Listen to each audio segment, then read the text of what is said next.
Terima kasih. Selamat siang semuanya. Terima kasih kepada Prof. Wayan yang telah memberikan kesempatan kepada saya untuk bergabung di webinar OHCC ini, di mana pada kesempatan siang ini saya akan sharing pengalaman saya selaku praktisi di Dinas Kesehatan Kabupaten Kulon Progo dalam hal kebijakan dan penanganan zoonosis.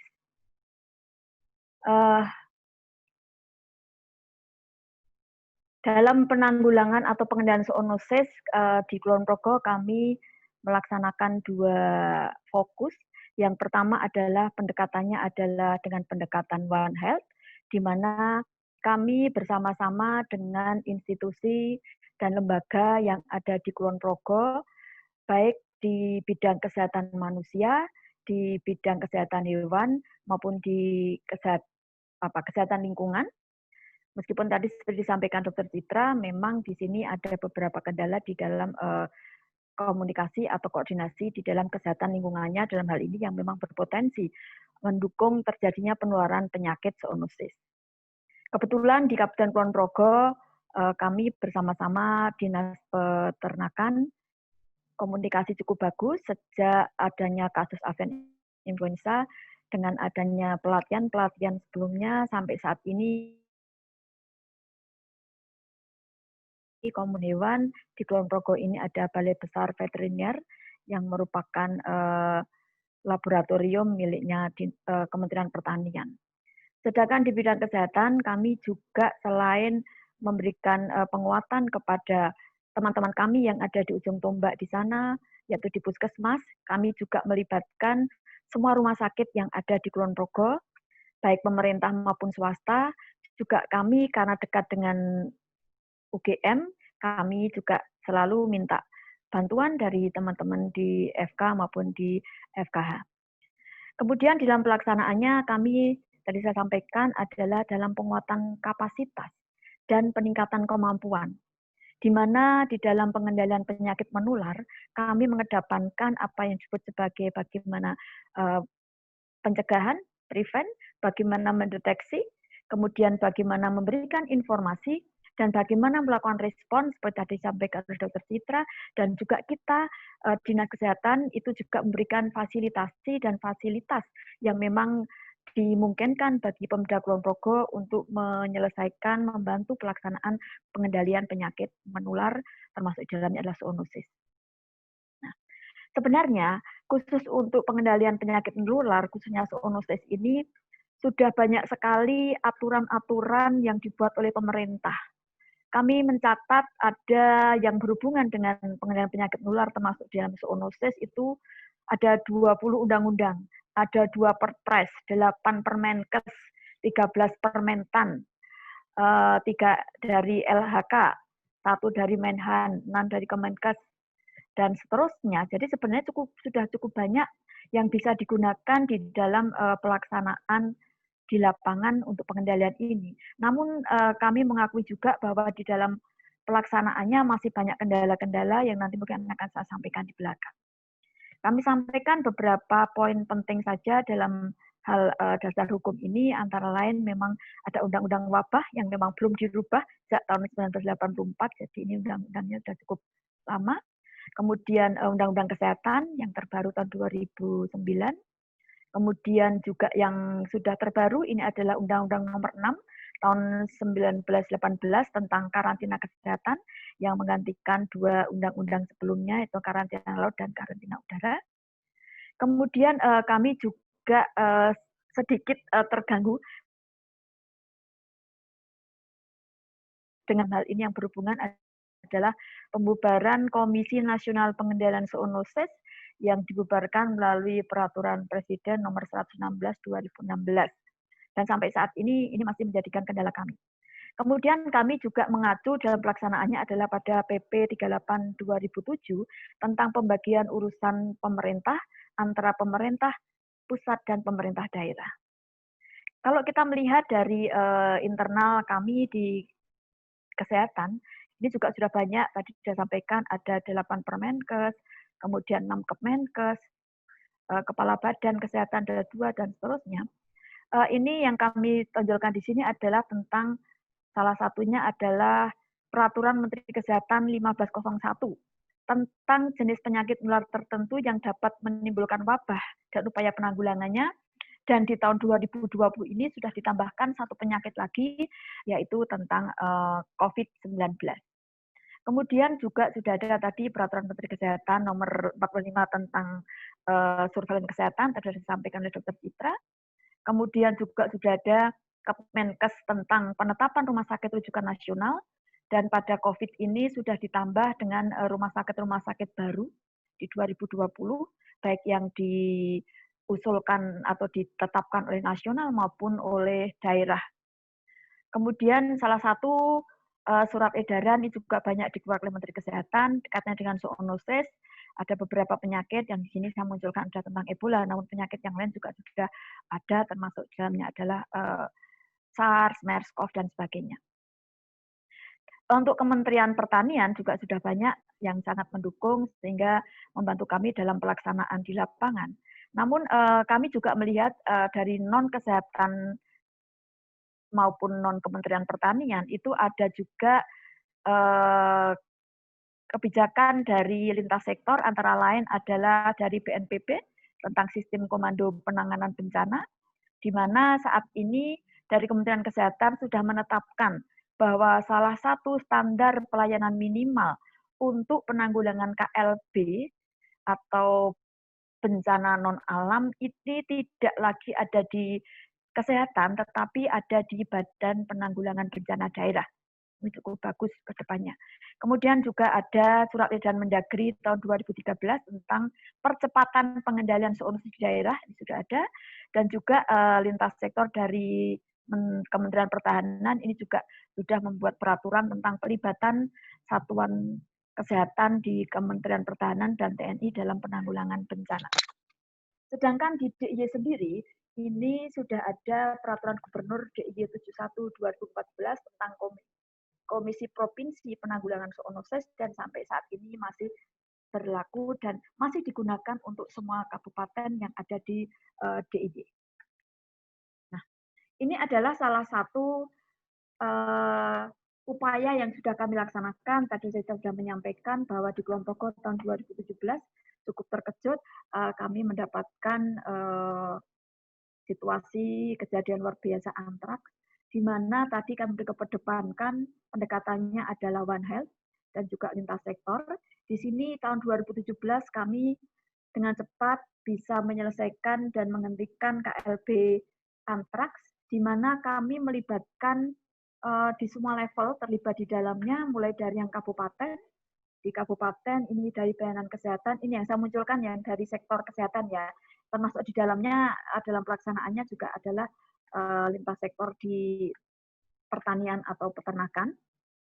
Namun yang perlu kami sampaikan di sini adalah bahwa kerjasama ini ada dua model atau dua kegiatan yang dilaksanakan. Yang pertama adalah tentang reporting dan pelaporan, pencatatan dan pelaporannya. Ada yang namanya manual report di level paling bawah, kemudian ada weekly meeting, dan juga ada WhatsApp group di mana kami mengkomunikasikan kepada masyarakat. Ini adalah salah satu contoh di mana dalam pengendalian satu masalah KLB saja kami sudah lebih dari 10 organisasi atau lembaga yang terlibat di dalamnya.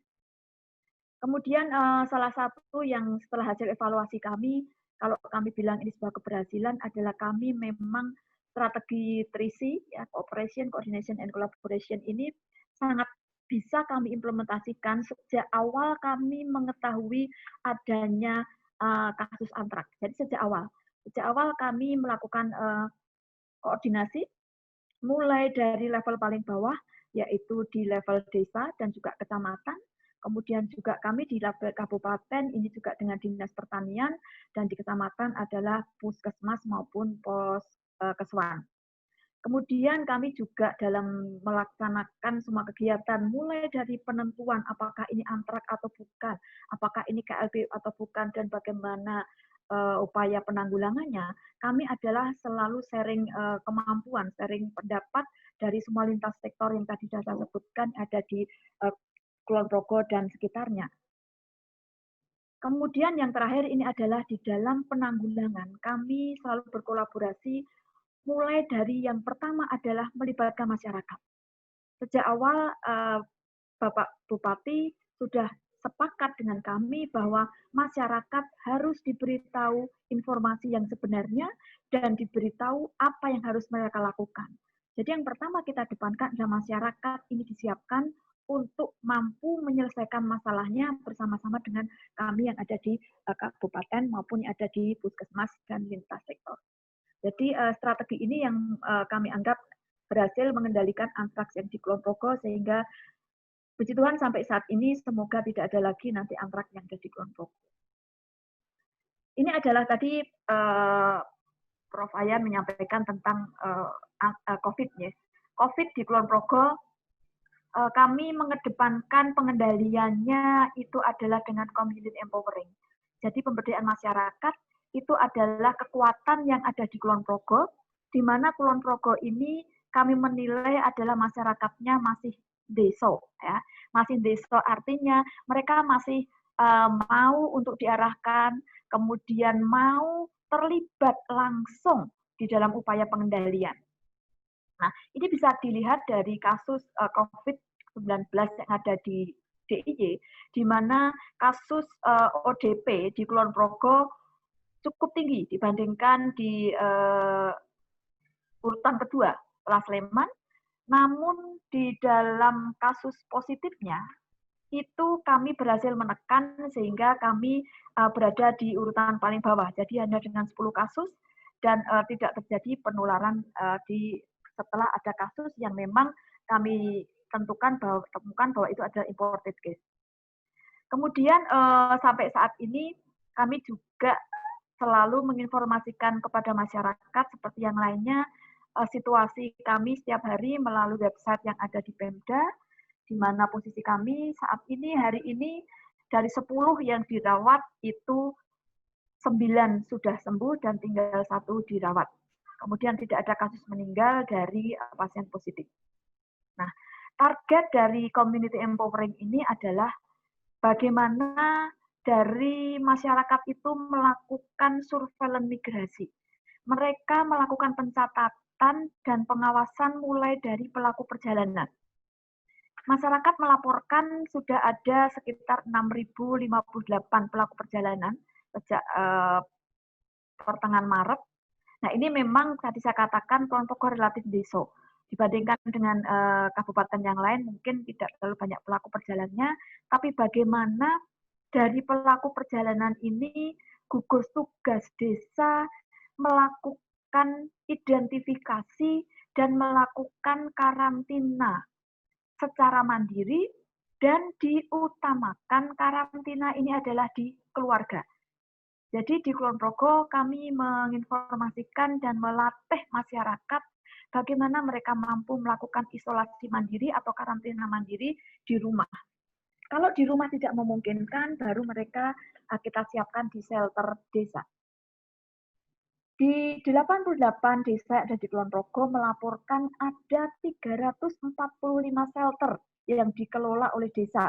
Ada yang menggunakan sekolah, ada yang menggunakan ruang pertemuan, ada yang menggunakan rumah penduduk yang kosong, dan kapasitasnya cukup mencengangkan. Mereka mampu menampung 1.911 orang dari catatan kami, jadi hampir 2.000. Kami tidak terlalu khawatir bahwa nanti di Kulon Progo, kalaupun ada lonjakan dengan tingginya dan mulainya ada penerbangan yang ada di Kulon Progo, kami masyarakat sudah siap. Kabupaten juga menyiapkan shelter khusus yang memang kami tujukan adalah untuk warga non-Kulon Progo. Jadi kami saat ini mendapatkan beberapa kasus, sudah mau berangkat ke bandara karena rapid test-nya reaktif, maka dia tidak bisa pulang dan juga tidak bisa berangkat. Nah, itu menjadi masalah kami. Kemudian dari laporan 345 shelter itu, yang ada di sana itu hanya 57 orang. Sedangkan yang ada di rumah secara mandiri itu ada 332. Jadi 409 orang yang dikarantina ini mayoritas ada di rumah.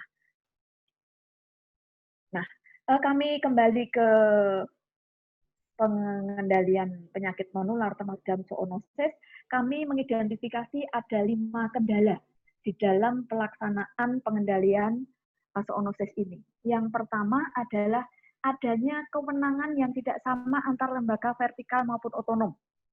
Jadi lintas sektor dari One Health itu ada yang memang di bawah komando langsung bupati, ada yang di bawah komando gubernur seperti di kehutanan, kemudian ada juga yang komandonya adalah langsung dari kementerian di pusat seperti BPV dan sebagainya. Nah, tidak sama lembaga ini kadang-kadang ini juga menyulitkan di dalam integrasi programnya karena memiliki aturan yang berbeda, kemudian sistem pelaporan yang berbeda, dan sebagainya. Kemudian kendala yang kedua adalah memang seperti disampaikan Pak Hari bahwa memang sekarang ini new emerging disease dan juga re-emerging disease cukup banyak. Jadi sampaikan juga Dr. Citra, Kulon Progo itu bukan daerah banjir, kenapa lepto banyak?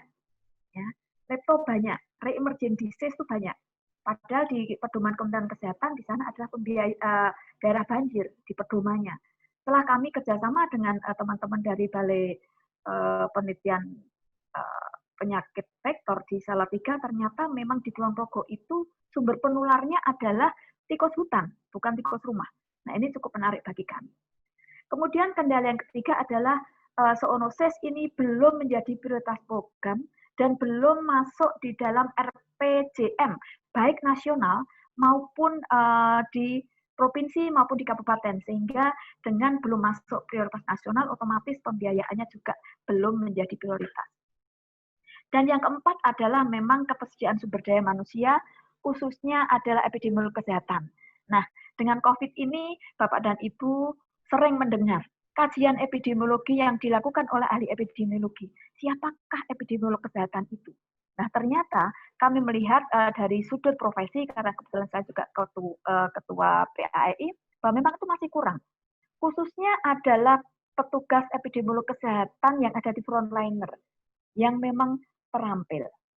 Nah, yang kelima, ini adalah pembiayaan apabila terjadi KLB, ini memang menjadi kendala, di mana berdasarkan Undang-Undang 40 2004 tentang Sistem Jaminan Sosial Nasional, bahwa tidak memungkinkan lagi daerah ini membuat sistem jaminan kesehatan daerah. Semua harus menjadi satu di SJSN nasional.